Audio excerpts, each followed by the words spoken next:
Bismillahirrahmanirrahim. Assalamualaikum warahmatullahi wabarakatuh. Alhamdulillah. Hamdan yuwafi ni'amahu wa yukafi mazidah. Wassalatu wassalamu ala Rasulillah Sayyidina Muhammad ibni Abdillah wa ala alihi wa sahbihi wa man walah. Rabbi shrah li sadri wa yassir amri wahlul 'uqdatam min lisani yafqahu qawli wasaddid lisani wahdi qalbi bihaqqi Sayyidina Muhammad sallallahu alaihi wasallam wa sahbi wal ali. Amma ba'd. Alhamdulillah, puji syukur yang terhingga kepada Allah. Semoga Allah senantiasa memberikan kepada kita nikmat iman dan Islam dan nikmat sehat wal afiyah. Semoga yang sakit di antara kita, orang tua kita, keluarga kita semuanya, dan orang-orang kita cintai dan kaum muslimin dan muslimat dimanapun mereka berada, moga-moga mereka semuanya dalam keadaan diberikan oleh Allah sehat wal afiyah, diberikan oleh Allah kesembuhan dari segala penyakitnya. Dan Allah semoga memberikan pahala yang besar dari rasa sakit atau rasa sakit yang dia derita. Dan semoga Allah Ta'ala mengganti apa yang diterima itu dengan kebaikan, dengan pahala dan rezeki yang luas. Amin ya Rabbal Alamin. Alhamdulillah, di malam yang penuh barakah ini, seperti biasanya, marilah kita berniat terlebih dahulu seperti yang diniatkan oleh Al-Imam Al-Qutub Al-Habib Abdullah bin Alawi Al-Haddad. Bismillahirrahmanirrahim. Nawaitu ta'alluma wa ta'lima wa tadzakkura wa tadhkira wa naf'a wal intifa'a wal ifadata wal istifadata wal hatha ala tamassuki bi kitabillah wa sunnati rasulih wa du'a ila al-huda wa dalalata ala al-khair ibtigha'a wajhillah wa mardatihi wa qurbihi wa thawabih. Al-Muallif rahimallahu ta'ala wa nafa'ana bihi wa bi'afid daraini hafidallahu wa nafa'ana bihi wa bi'afid daraini amin. Bilanggal kita masih membahas tentang perwakilan. Jadi perwakilan ini sudah kita bahas mulai dari definisinya, bagaimana syaratnya, bagaimana hal-hal yang membatalkan sebab perwakilan itu. Maka di sini ada permasalahan-permasalahan tentang perwakilan. Biasanya kalau orang yang dijadikan wakil oleh seseorang akan menjualkan barang atau menghutangkan sesuatu atau urusan sesuatu, kadang-kadang terjadi suatu masalah, terjadi sesuatu problem. Di antaranya mungkin barang yang diserahkan kepada wakil tadi ada kalanya rusak atau hilang. Maka di sini di antara yang harus dipahami, jika nanti kita serahkan, misalkan kita minta sama orang untuk menjual mobil kita, tiba-tiba kita sudah serahkan mobil itu untuk dijual, ternyata ketika dibawa mobil itu oleh wakil kita yang kita tunjuk, tiba-tiba hilang atau tiba-tiba rusak. Maka bagaimana hukum ini? Maka di sini dijawab oleh muallif, ad-dhamanul wakil idza talifal mal falyatmanul wakil. Nanti apakah si wakil tadi wajib mengganti? Wajib untuk dia itu tanggung jawab karena hilang atau rusak tadi. Maka di sini harus kita pahami al-wakilu aminun. Seorang wakil yang kita pasrahkan kepada dia sebuah amanah dari kita, seperti kita minta jualkan barang kita, maka dia adalah posisinya seorang yang aminun, yang mengemban amanah, ya. Maka yadu amanah, maka diterimanya akad itu adalah dengan akad amanah. Maka di sini karena dia akadnya amanah, menerima secara tanggung jawab, ya, falayat manu illa idza farraqa, maka dia tidak wajib mengganti, tidak wajib menanggung atas kerusakan atau kehilangan dari barang yang dia terima sebagai wakil, kecuali illa idza farrata, apabila wakil tadi itu betul-betul sembrono atau teledor. Paham ya? Kalau teledor baru nanti ada kewajiban bagi wakil tadi mengganti dari apa yang dia terima. Ya, itu pun harus difahami teledor itu bagaimana. Ya, nanti kita akan bahas. Dan perlu kita pahami keteledoran dari seorang wakil tadi dalam menjalankan tugasnya, ya, sehingga sampai barang yang punya kita tadi itu rusak atau hilang karena keteledorannya, maka itu la yubtilul wakalah, tidak sampai membatalkan akad perwakilan tadi.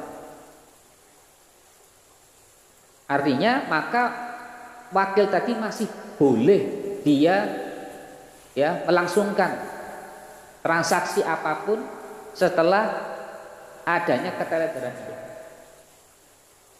Misalkan dia tak suruh jaga toko, ya ada pegawai saya punya nunjuk orang jadi pegawai saya, dan dia tak pasrahkan, tak wakilkan kepada dia untuk ya menerima pelanggan, ya menjualkan barang-barang saya yang ada di toko itu. Tiba-tiba ada yang hilang, ya kan?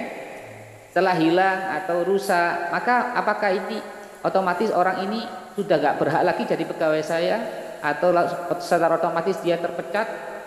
Maka hukumnya tidak sama sekali. Artinya dia masih boleh melakukan transaksi apapun setelah adanya kehilangan atau kerusakan barang di toko tersebut. Karena saya masih belum membatalkan, kecuali kalau saya tiba-tiba mengatakan sudah kamu selesai dari sini, saya membatalkan, saya lepaskan dari ikatan pekerjaan ini, maka di sini sudah dikatakan orang tadi bukan wakil di kita. Jelas ya?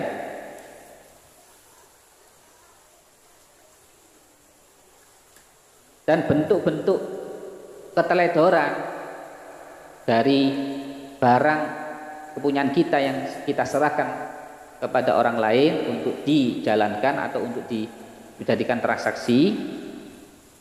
Di antara bentuk-bentuk keteledoran itu diantaranya barang yang yang kita serahkan tadi, barang tersebut hilang misalkan tanpa ada indikasi, tanpa ada tanda-tanda, dan dia tidak tahu, wakil tadi nggak tahu bagaimana proses hilangnya, bagaimana, pokoknya dia nggak sama sekali tidak tahu. Ya, maka ini termasuk keteledoran. Kok bagaimana kok nggak tahu?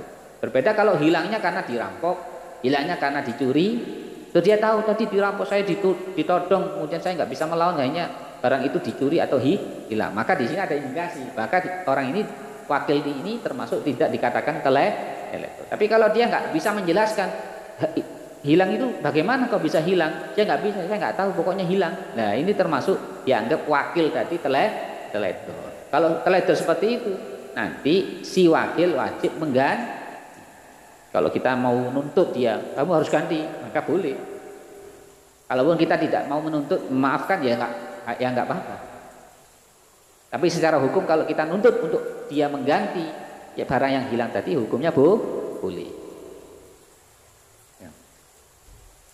Atau kebanyakan ada pegawai kita, misalkan kita serahkan urusan toko kita, ternyata ya ada satu barang yang dia lupa meletakkan, kemudian nggak tahu di mana letaknya sampai dianggap hilang. Itu termasuk juga kategori teledor. Oh iya, Tuan, maaf bos, barangnya itu saya lupa taruh di mana. Pokoknya sampai begitu. Maka kategori seperti ini kategori dianggap teledor. Sehingga misalkan si pemilik atau bos yang mewakilkan tadi, boleh dia menuntut pegawainya, karena kamu teledor, nggak tahu tempatnya di mana, kamu yang naruh sendiri, kamu lupa sendiri, maka kamu wajib ganti. Nah, ini boleh, ya. Dan misalkan juga tidak mau menuntut, juga tidak menjadi masalah, ya. Kemudian yang perlu dipahami juga, di dalam perwakilan apapun harus disyaratkan, ya, disyaratkan harus dalam keadaan diketahui, dimaklumi. Artinya tertuju, mau diwakilkan masalah apa, yang mau dijualkan apa, harus tertentu. Ya, bukan dalam keadaan sesuatu yang diwakilkan tadi tidak diketahui. Contoh nih, contoh yang dianggap ketahui, yang jelas, seperti orang mengatakan, saya pasrahkan kepadamu di dalam ya menjualkan semua hartaku. Misalkan, semua apa yang saya miliki saya pasrah kepadamu untuk kamu jual. Atau misalkan saya punya toko, ya, pokoknya yang ada di toko ini saya pasrah kepadamu untuk kamu menjadi wakil saya untuk menjualkan barang-barang yang ada di dalam toko ini. Nah, ini maklum, ini dianggap sesuatu yang diketahui. Contoh yang dianggap tidak jelas, perwakilan yang tidak jelas, yang tidak dianggap sah. Contohnya seperti ini, saya pasrah kepada semua urusan saya. Ya, urusan yang mana? Urusan ini banyak kan, ada urusan pribadi, ada urusan masalah istri sama keluarga, kan juga ada urusan bisnis. Nah, yang mana? Kalau semua urusan ini tidak dianggap sah. Paham ya? Harus ditentukan urusan yang mana.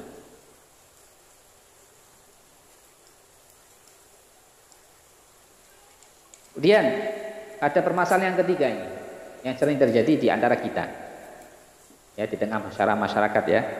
Ya juzu an yuwakkila biqaulihi liwakilihi bi hadza bikam syi'ta.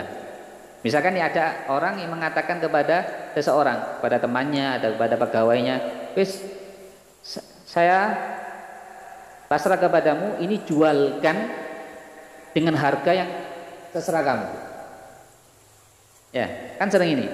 Ini tolong jualkan barang saya minta tolong sama kamu, jualkan barang saya, harganya terserah kamu tentukan sendiri. Ucapan ini bagaimana? Apakah ini perwakilan yang sah apa batal? Ya. Maka di sini dikatakan ya juzu, hukumnya boleh dan dianggap sah. Jadi kita pasrahkan harganya itu kepada si wakil. Paham ya? Misalkan saya punya rumah, saya ingin jual, tapi nggak tahu berapa pasarannya harganya. Terus karena saya punya teman ya atau keluarga yang dianggap ini sudah layak, artinya ngerti masalah ini, sudah saya pasrahkan, saya punya rumah saya mau jual tapi nggak tahu harganya berapa, saya pasrah ya sama kamu, jual terserah ya, biasanya, atau sekiranya saya nggak rugi, saya butuh minimal kalau bisa berapa gitu. Nah, ini boleh, nanti kamu saya kasih free ya, free berapa, 30%-nya dari harga penjualan. Ini boleh ya, paham ya?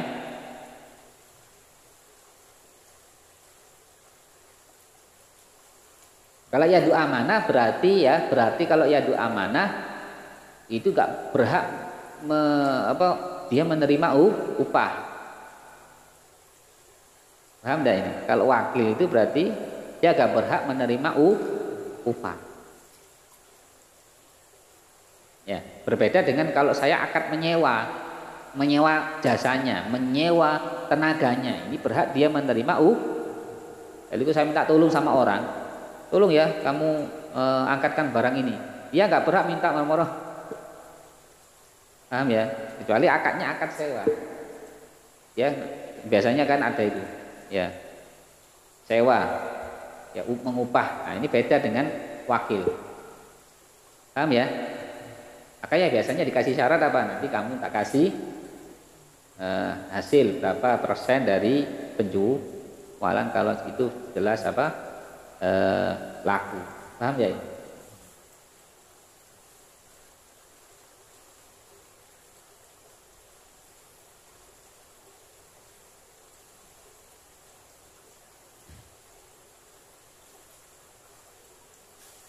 Kemudian ada permasalahan lagi, misalkan ada orang bilang sama seseorang, wakilnya tadi, wakal tuka fi bai'i hadza, saya wakil atau saya pasrah kepadamu dalam menjualkan barang ini. Kata-katanya ini sifatnya umum, tapi tertentu ini ya, tertentu, tapi sifatnya umum. Pokoknya saya pasrah sama kamu menjualkan barang ini dengan harga berapa ya, enggak jelas. Apakah ya harus ada temponya, harus ada kontak apa gimana, kan nggak jelas ini. Maka di sini dianggap namanya wakalah mutlaqoh, dianggap perwakilan yang secara mutlak, yang tidak ada di situ ikatan apapun. Maka di sini bagaimana hukumnya?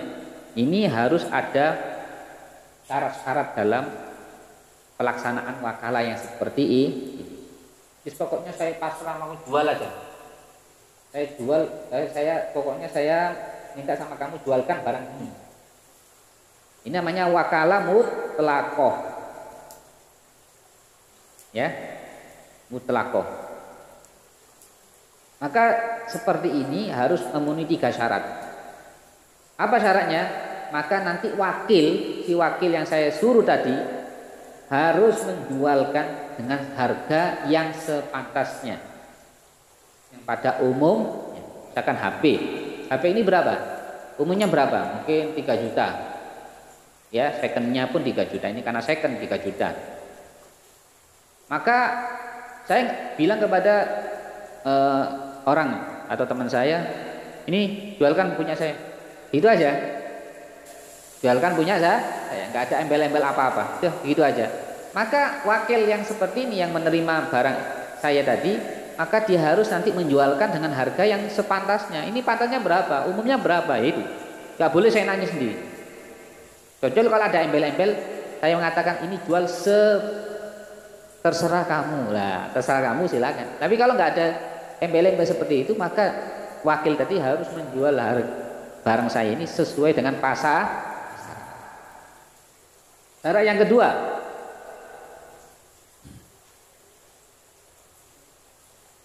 an yakuna naqdan,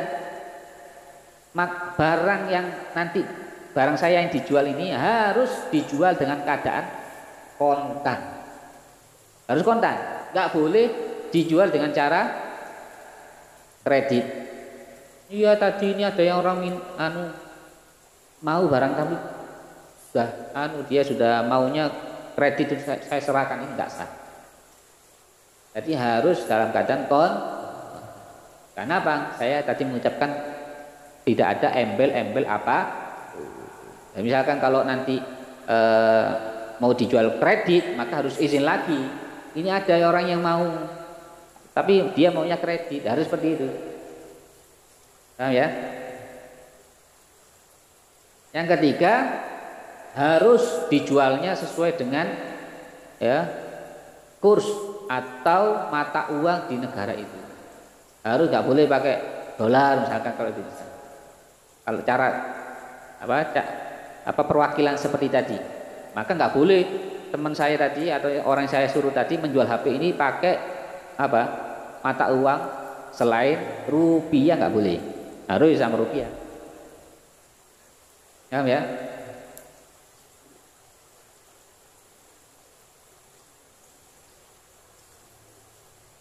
Terus ada permasalahan lagi yang misalkan ada orang tadi saya serai barang ini, kadang-kadang sering ini juga ini, jualkan ini punya saya, harganya sekian. Ternyata orang dia sendiri yang minat, sudah dikasih tahu ya nanti saya jualkan. Ternyata dirinya sendiri yang ingin membeli itu. Bagaimana hukumnya? Boleh enggak? Ya, misalkan langsung tak beli, langsung tak hargai. Saya nggak bilang, orang tadi nggak bilang, tiba-tiba ngasih uang, ini loh barangnya laku, ini uangnya, padahal dirinya sendiri yang beli. Bagaimana hukumnya? Apakah ini dianggap sah? Maka di sini la yasihul bai'.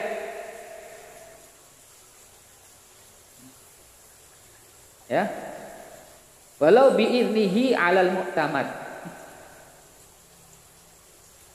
Maka hukumnya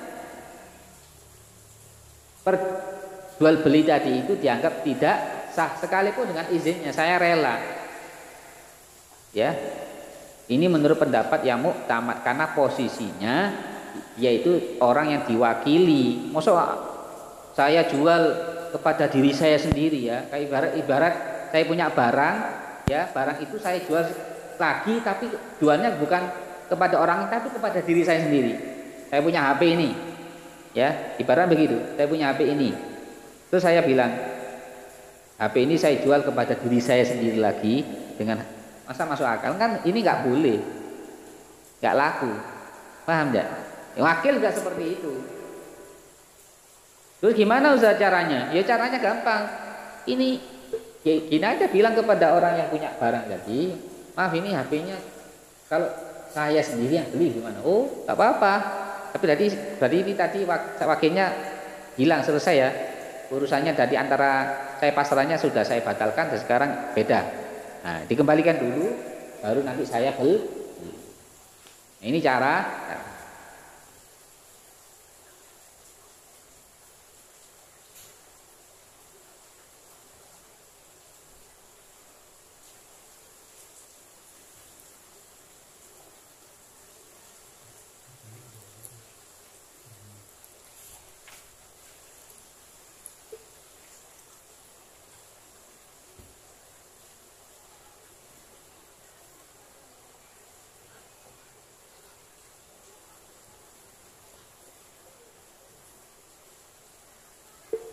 Kemudian juga ini ada permasalahan lagi yang terakhir, andai kata ada seseorang yang mengaku-ngaku adalah wakil dari seseorang.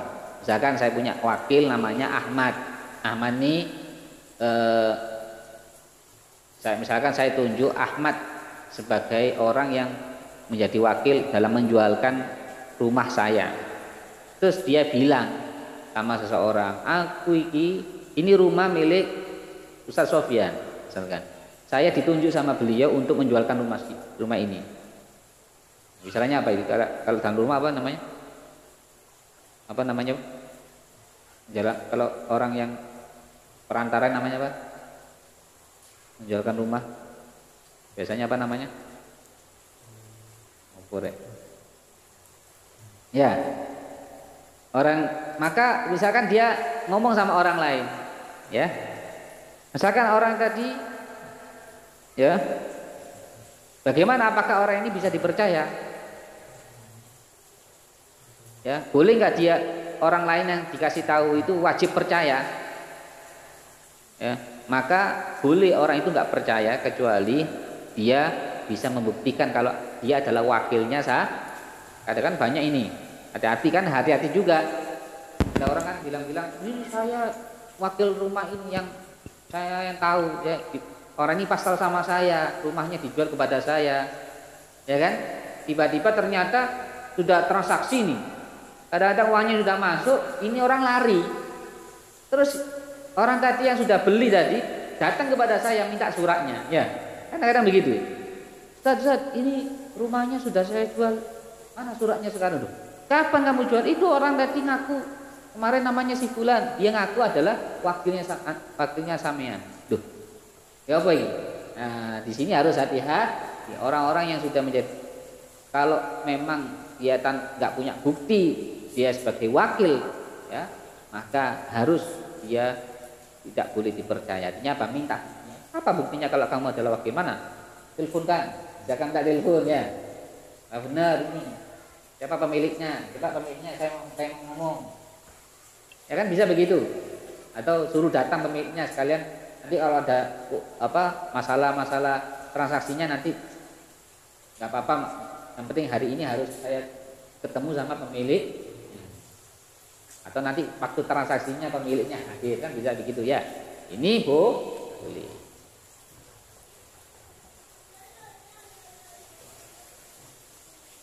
Wallahu a'lam. Insyaallah sudah selesai pembahasan tentang wakalah. Jadi apabila ada yang bertanya, ada? Ya.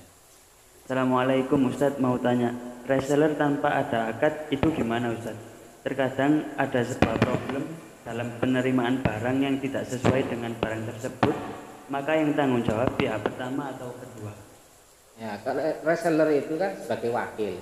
Reseller itu sebenarnya makanya harus reseller itu bilang, saya menjadi reseller ya, boleh enggak? Oh ya silakan. Nah begitu, tanya harganya berapa? Tanya harganya dari kamu berapa? Nah. Terus, oh iya kalau reseller yang wakil yang dianggap wakil itu nggak boleh langsung dia itu minta saya nanti jualnya begini ya, nggak boleh. Harus dia menjual sesuai dengan dari yang punya. Nanti fee-nya dia boleh minta, nanti kamu memberi saya berapa. Nah, itu boleh. Misalkan saya, contoh nih contoh. Ya, ini jadi sekarang jadi reseller saya. Ustaz, saya mau jualkan punya HP-nya punya antum. Boleh tak? Oh iya boleh, silakan. Harganya berapa Ustaz? Wis, kamu jual ini 3 juta. Nanti kamu kalau dapat ini laku, nanti kamu tak kasih. Nah, atau dia bertanya, Ustaz, nanti kalau saya jual 3 juta, saya ambil untung apa nanti antum yang ngasih saya? Wis, saya ngasih sampean. Kamu harganya kamu jualnya tetap 3 juta. Nanti apa namanya? Kamu tak kasih berapa persen dari penjualan itu. Ini namanya wakil. Reseller tadi jadi namanya wakil. Transaksinya begitu. Tapi kalau yang seperti banyak juga yang model kedua, reseller yang kedua ini seperti dia itu utang, dari akadnya utang. Jadi akadnya begini. Kalau laku misalkan ya, saya jadi reseller. Nanti saya jual, enggak ini harganya berapa? Oh 100 ribu. Oke, saya jadi reseller ya, nanti saya jual dengan harganya bukan dengan harganya seperti tadi. Tadi harganya terserah saya. Oh ya silakan. Biasanya begitu kan? Berarti ini akadnya ini akad hutang. Bukan sebagai wakil. Jadi seperti saya ini hutang kepada orang yang punya apa namanya barang itu tadi. Jadi hendaknya begini nanti orang tadi kalau sudah laku misalkan ada orang, oh iya saya minat berapa harganya 150 kan saya dapatnya 100 kan harganya. Nanti ibarat saya utang, ini barangnya sampean laku ya, tolong kirim kepada si fulan ya dengan alamat si fulan, kirimkan ya nanti saya bayar. Ya kan? Berarti kan saya utang. Jadi ibarat ini beli dengan cara utang. Paham enggak ini? Paham ya? Berarti ini namanya reseller yang bukan seperti wakil. Paham ya? Jelas ini? Sudah. Lanjutkan pertanyaan yang tadi. Kalau untuk masalah barang yang cacat atau tidak sesuai yang tanggung jawab pihak pertama atau yang kedua? Kalau dia sebagai wakil, posisinya ya, kalau dia tadi posisinya seperti pertama, dia nggak ngambil untung, jualnya seperti pada apa harga yang dari bosnya, maka wakil di sini tidak apa mengganti atau menjamin, tapi bosnya itu yang punya barang itu nanti yang wajib dia yang bertanggung jawab.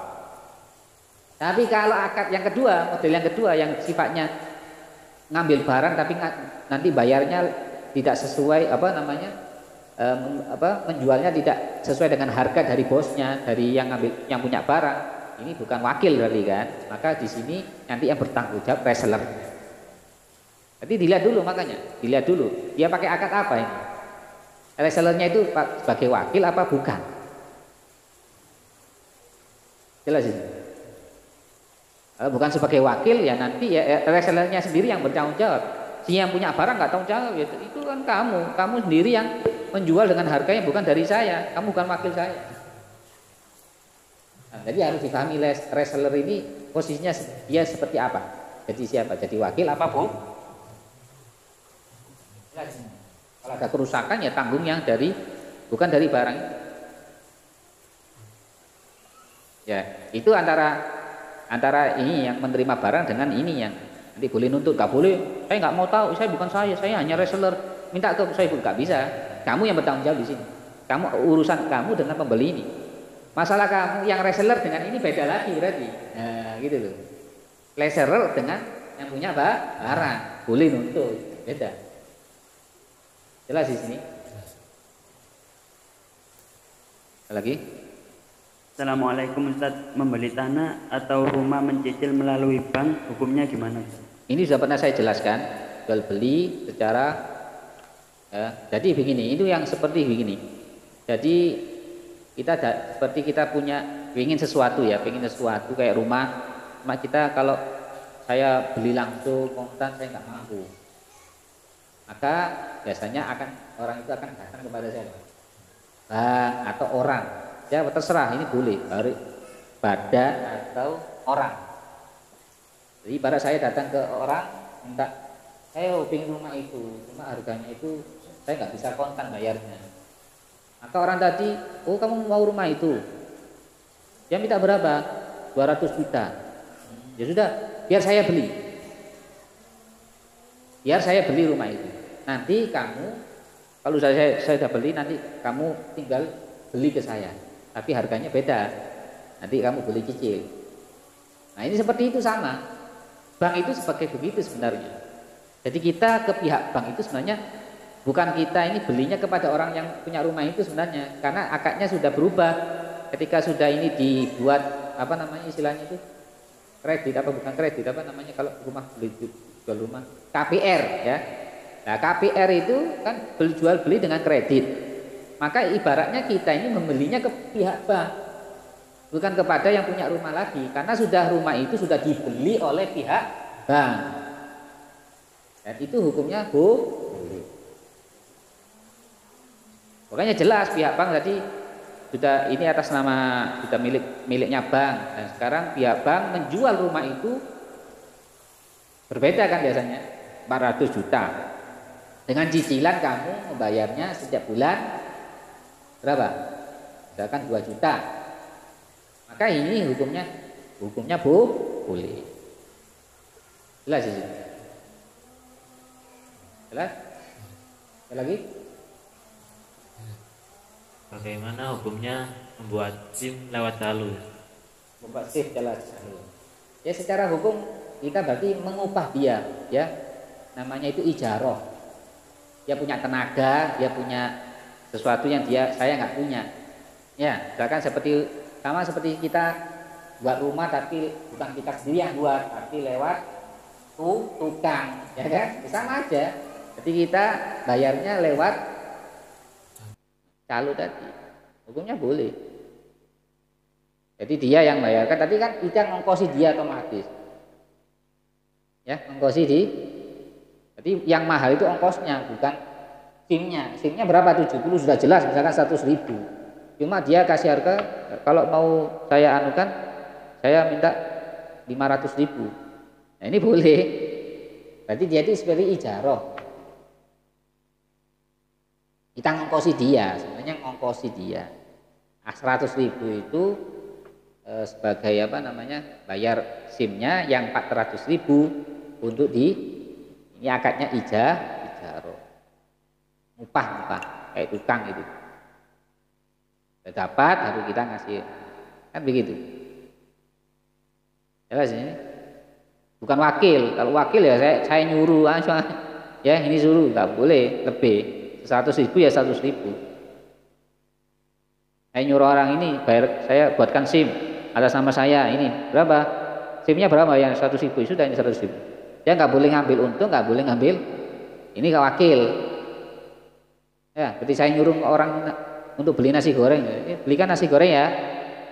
Ini kasih uang. Dia nggak boleh apa namanya ngambil untung di situ. Ustadz nggak tahu kan harga nasi goreng kan 10.000, terus tak bilang 20.000, nggak boleh, khianat. Ini bukan wakil. Kalau seperti itu modelnya wakil. Kalau ijarah beda. Saya tolong Pak ya, saya minta tolong sampean untuk nguruskan apa? Buatkan saya SIM ya. Ini nanti tak kasih upah sekian. Paham dah ini? Ini namanya ijarah. Paham ya? Ada lagi?